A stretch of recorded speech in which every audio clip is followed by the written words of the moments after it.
Hi guys, welcome back to the channel. So, slurry, trying to get it finished off over the next few days. We've some slurry here in this tank.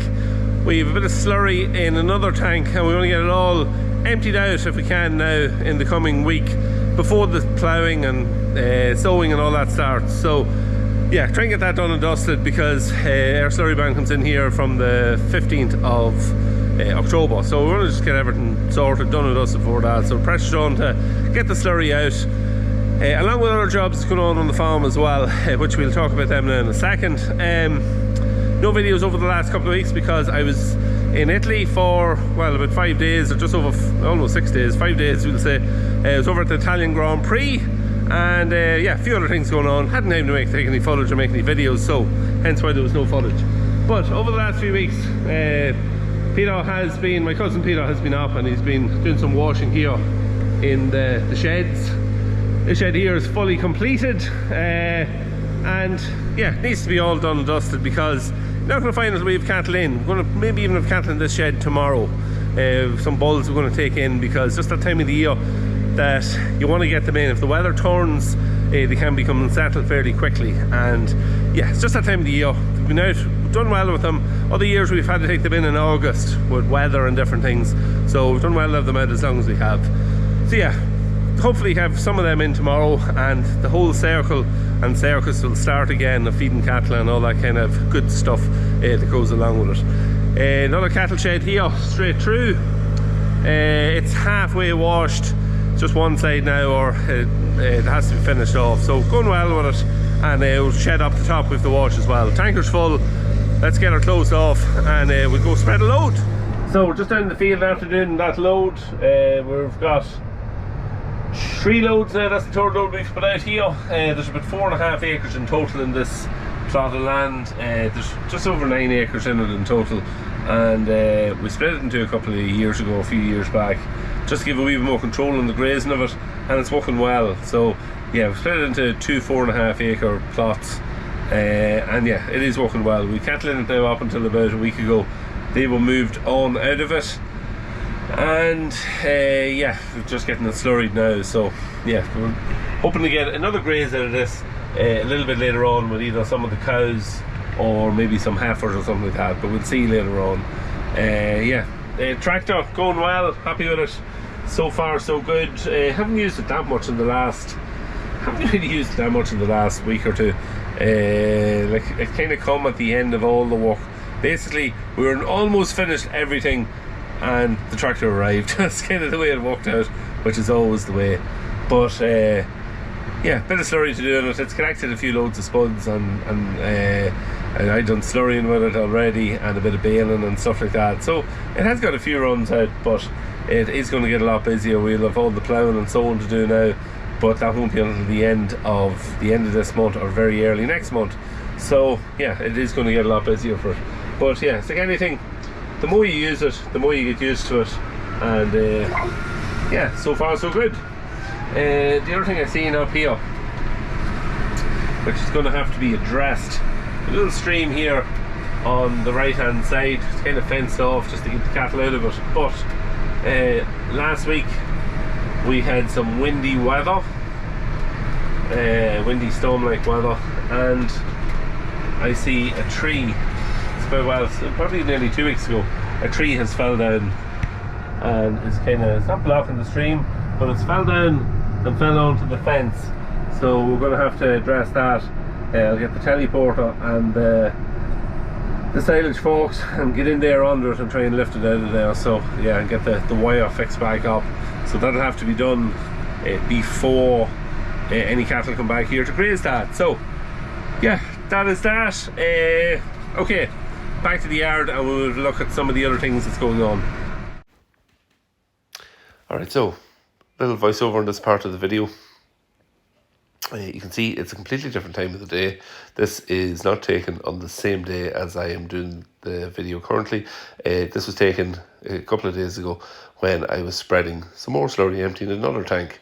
And we have, the reason we have this just added in here where it is because I had started to do another video, but for some reason a number of clips that I had taken had absolutely no sound on it, and it just screwed up the whole video, and hence why we are adding this bit in here. There is a little bit of footage where I talk about this field here. We done a drainage job on it a number of years ago, and a lot of people still ask me about that, and I done a little clip on the drainage job and how it's going now a number of years later, and the sound is on it, which was kind of surprising, so I have put it in at the end of this clip. But yeah, the original video was going to be a bit of a review on the dribble bow, now that we've been using it more or less for a full slurry season. So what I'm going to do is, rather than just quickly doing a review on it, I'm going to do a solid review on the dribble bar. I'll do that in the coming, I've still some more slurry to put out, so I'm going to do that in the coming week or so, just when I'm finishing off the last of the slurry. Yeah, as I've mentioned already, getting used to the tractor now, the GPS and all that, and it is absolutely fantastic here for when you're working the dribble bow. Precision, you're not trying to drive in the right place and overlapping, and it would save you in, I'd say it would save the amount of slurry that it would save, rather than overlapping and using too much in places. It's going to be very, very good. So yeah, and with the cost of fertilizer and what slurry is worth, to be able to get it on accurately is absolutely fantastic. Yeah, you might just notice just one little thing on the dribble bar. I probably should have cut the pipes that come down. I still haven't cut them.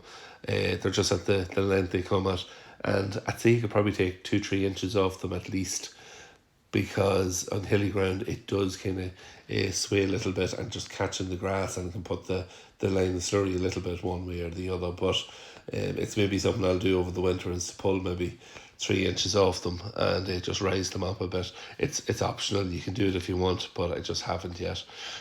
But yeah, as I say, we'll do a whole review and a look at the dribble bow in the coming videos. So next part of this video is going to be me talking about the drainage job and how it's going. Alright, so something that I'm asked about still quite regularly is a little bit of a drainage job we done here in this field. It's probably about 4 years ago.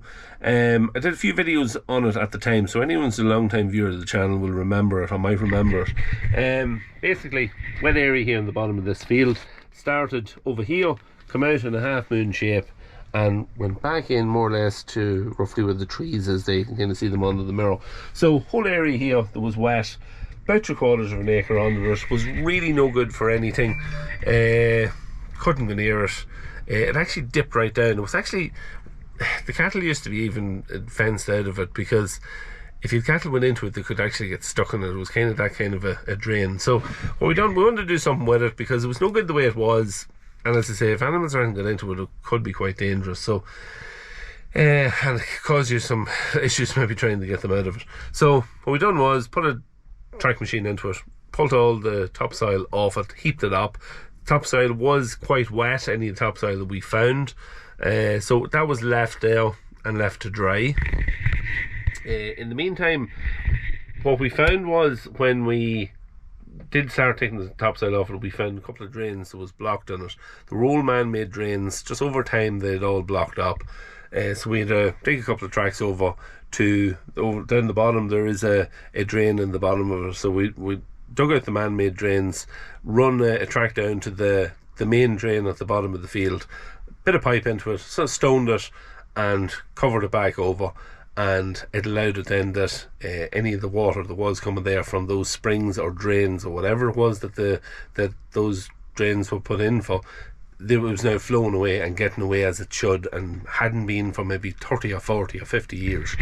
So that was that done. We then wanted to fill this up a little bit to get it level with the field, and there was a dangerous snap on the hill up here where if you were slurrying or doing anything with it, it was just awkward, and in wet conditions you could just get yourself into a wee bit of trouble quite easily. So took the soil off that and took that snap off the hill. Probably at the highest point it could have been 4 or 5 foot came off it, and that was all drew down, put in here, and we put the topsoil back on the hill up there.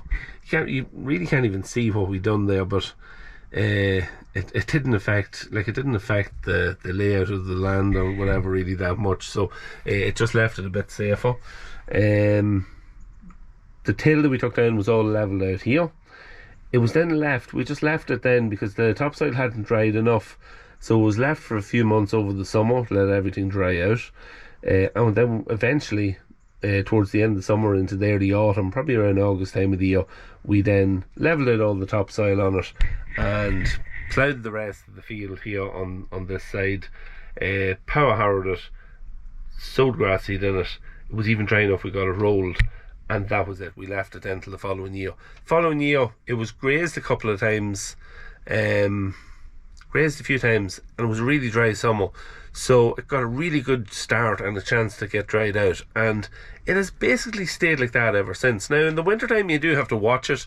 You can't just go into it whenever you want. You know, in the early springtime when slurry ban lifts and you're spreading slurry, these fields here are some of the first ones we always spread in, because they are very dry up the top side, and even here this end of the field behind the tractor and tanker is very dry, so you can slurry in any day of the year, but you just have to watch this area here. You can't go into it till late springtime if you're going to do anything. But in saying that, even now there wasn't an inch of it I didn't slurry today. I slurried right down along the posts there, and no problem at all. You can kind of see there is wee bits of tracks there. You can see where I travelled, but it wasn't digging down, it wasn't breaking the soil. It was just, you could just see where you travelled on it. So it has been very much a success, and we're very, very happy with how it has turned out. But yeah, it's just something that you do have to watch for when the weather is a little bit on the wet side. But that's it. That's kind of just a little bit of a look at that and an update on how that has turned out. Alright, so shed number 2, as I mentioned, it's going well on the washing front. This whole side is done. Feeding passage hasn't been washed yet, but this bottom pen, Peter's made a good start on it, and yeah, there's a few wee bits here just at the front, but he's going well. A wee bit maybe on the walls. It's always a case of having to dampen it down first and try and soften it, and it's a great help. And then you have this pen here, that's the last one in this shed, and the feeding passage, but going well, and should be well on with it before the end of the week. So yeah, that's that. Now we'll go have a quick look at the diet feeder. So diet feeder hasn't been used now in a number of months, and I spent the whole day washing it out on Monday. The whole day I was absolutely soaking, destroyed, but worth it. It just hadn't been washed fully in a couple of years. A lot of build up of stuff around the top of it, and it was all caked. There was a lot of washing on it. Even outside of it was badly in need of a hose down, but yeah, got that done and dusted. There is a few wee things we need to sort out. The brushes here on the side, it's more or less okay on that side, but the aluminium has wore away on this side of it, so we're going to see if we can get a new brush or do something with that just to fix it. This one here is actually starting to wear away as well, you can see it, so that has to be addressed. But apart from that, there might be a bearing in the front of it, might need changes. There's a little small bearing. We'll have to just open the door and have a look at it. We'll be opening it anyway to grease it and to do everything on that end of it and oil the chain before we start using it. But yeah, we're going to have to just check that out. But everything else, it was working 100% prior to going in. Just there was that little noise at the front of it, and I think it is a bearing, so we'll have to see. But it's not, from memory, I think it's only one of the small bearings at the front, and it's a very easy fix. You know, an hour will change it, so it's not the end of the world. But yeah, hard to believe we're almost at the point where we need it again. The other thing that has started to happen over the last few days is some of the beef finishing cattle has started to arrive on the farm. We purchased in some bulls. We're probably going to need somewhere around 70 to 80 bulls just to kind of fill up the space that we have, you know, when we count in all our other cattle that has to go inside. So yeah, started to purchase them in. These batch here, there was 16 of it all together. Average weight is just over 500 kilos. So yeah, they have a bit of growing to do first. When we put them in, we'll put them in on just like a protein rich ration, just more or less to promote growth and they'll be on that until around Christmas time, and then we'll put them onto the finishing ration. So yeah, it's not going to cost very much to feed them until Christmas, and then after that the fun will start. So that's some of the bulls that we've purchased in, so there'll be more coming over the next few weeks. The other thing I just want to have a quick talk about before I go is slurry gas. Had a little bit of a close one, or a near one, a couple of weeks ago before I went away on holidays, and it kind of just has woken me up to the dangers of it. I was here mixing this tank here actually, and it's one of the older tanks on the farm. It's the first cattle shed that we ever put up, and mixing point is outside on it. You've lifted off a couple of the old slats, kind of old school, lift off the slats, you drop your mixer in, so it seemed pretty normal. It was a Friday morning. I had actually just been talking to Adrian from We Farm about something that we're thinking about doing maybe in the future, and slats were off. We dropped the mixer in, and Dad was actually with me because it takes two to lift off the slats. Dropped the mixers. I dropped the mixer in. He spun the spout round that it was pointing down the tank, all pretty normal. I started up it was on 3650, started up the PTO, revved her out full, away we go. So got down, the first thing I had to do was to change the direction of the spout. It was pointing down towards the ground. I had to put it up, and as I put it up, probably hadn't really broken the crust, you see, at that stage. As I put it up, it started to mix the slurry. So it's a wind handle on it. You'd wind and wind and wind, get it up. So it was up, and slurry was starting to move, and that's it. I didn't really notice. And when I went to stand back, I must have got a whiff of the gas, or a lungs full of the gas, and almost went off my feet. Just completely dizzy, lost orientation, my legs, my body, everything just started to go. I was here just outside the door, it happened, so I come straight to here. I was holding on to this gate and the hitch iron. Dad says, "What's wrong? What happened?" So I says, "I don't know." Initially I didn't really know, and I started to come back around, and I realised what it was. I says, "Out of the shed." So we stepped back out here. There's no cattle around in here at the time. I stepped back out up the yard a little bit, started to come back too, and yeah, it was a scary one. Nothing like that has really ever happened to me.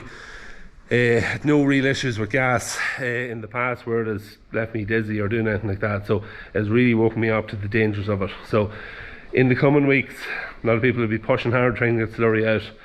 Just be careful of it, be mindful of it, because it's the kind of thing you never think is going to happen to you until it does, and maybe it could be too late. So feel quite lucky that it wasn't worse. Sometimes you could come in here to check to see was the slurry moving, and that's a fear now that if I had done that and you were in there, by the time you'd start to take your second breath, you'd just go down. So really was a scary situation. So yeah, just be mindful of it and be very careful of it, because it's dangerous stuff. But that's really it. Just want to mention that to people, and to hopefully just remind people just how dangerous it is. In the rest of the week, hopefully we're going to take in some of our bulls tomorrow. So if I do, we get some footage of them coming in. We'll get some footage of them being treated, whatever we're going to do with them, and get some footage of them going in the shed, some footage of them feeding them, maybe the first feed, stuff like that. So a bit of footage of all that, and yeah, maybe have something on that up around the weekend. So until then, have a good week, have a safe week, and we'll see you at the weekend.